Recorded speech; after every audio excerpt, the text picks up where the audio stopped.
Roberta, what do you think about silver fillings versus amalgam fillings? Amalgam fillings versus ceramic fillings.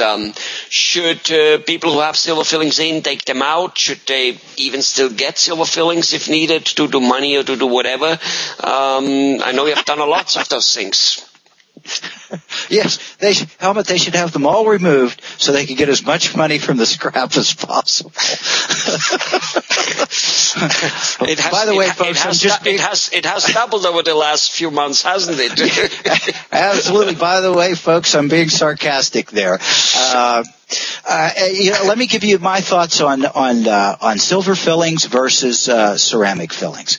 First of all, silver fillings have been around for an awful long time. I believe, my history isn't going to serve me 100% accurate, but way in the mid to late 1800s, I believe that they were starting to get products with silver fillings. Now, here's the one thing you have to learn about silver fillings. They're not silver. 50% of that filling material is mercury.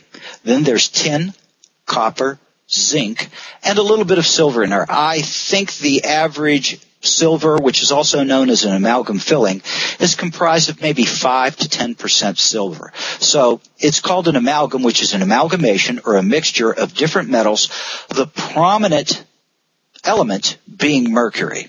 As a result, I really haven't placed a silver filling in well over 20 years, simply for the fact that today's materials are just as good, if not better than the silver amalgam fillings, and much, much safer for the health of the patient.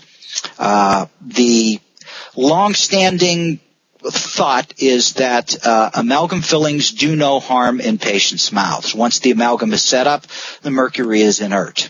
That may be, it may not be. I think that's up for some controversy and discussion. However, stop and think about this. If you have safer materials to use nowadays, why don't you just use those? I mean, that's what's used in our practice rather than take a chance. There are people that are sensitive to mercury. There are people that are sensitive to other metals in there, and those metals are no good in the body. They do the body no favor. I think a great number of people do, of course, and a great number of doctors do not really put amalgam fillings in anymore. I think that has pretty much caught on very heavy. Now, let's however talk about having 4, 5, 6 or more of those suckers in it.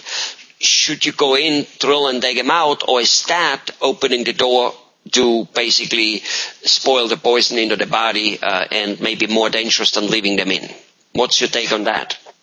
My take on that is that if a person has some amalgam fillings in their mouth and the amalgam fillings are fine, meaning they're functionable, they're fine, even though if they've been in there 10, 15 years, they're serviceable.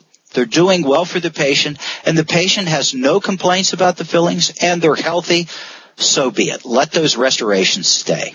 In my practice, anytime a filling is broken, corroded, breaking down, or has what's called recurrent decay, and that's decay around the edges of the filling that are creeping in because the filling is basically shrinking and expanding at a different rate than the tooth structure, then it's time to get those out. And those are the ones that we qualify for fillings needing to be redone. Now, keep in mind that your tooth is not going to hurt when a filling first starts breaking down. It only hurts when the decay and the bacteria get down to the nerve of the tooth. So we try to spot those restorations that are breaking down first, and then we prioritize them, take the worst ones first up to the least worst ones, and get them out of the patient's mouth, and then restore them with the proper either composite tooth-colored filling material or the ceramic inlays and onlays. Okay. I see. So basically, there is actually not necessarily a reason to just run to the dentist and take out your silver filling.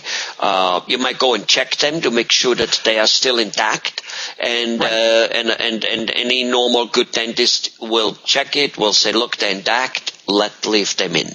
So that should be the question to the doctor, to the dentist. Look, I'm not necessarily asking should I take them out or not, but more like, are they intact as they're supposed to be intact? And if the answer is yes, then it's kind of like leave them in. But if the answer is they're starting to shrink, they're starting to be getting little spaces in between and getting wiggly-woggly or whatever it may be, then it's like, all right, it's time to probably take them out.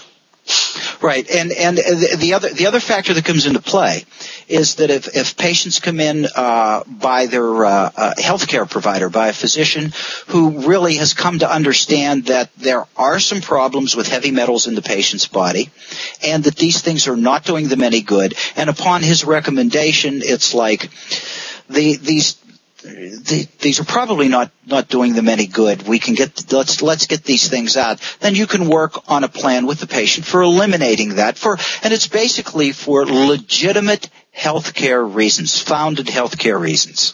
Right. So if a physician somehow thinks that there potentially might be something to do with the silver filling, he might be sure about it, he may not be sure about it, but the patient has certain symptoms which at least this wouldn't contribute in a good way, then it may be another reason to, okay, let's get rid of it. It might not do any good to the health, but then again, if it does, you're saving a body.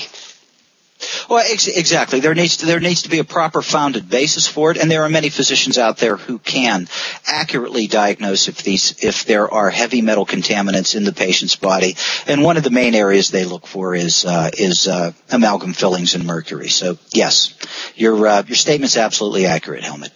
Well, wonderful. Well, I hope this video was informative to lots of patients. I know there's lots of people having questions about it and kind of worrying about it. Well, after they see this, they will, I think, have an answer. Thanks a lot. Yes. Thank you.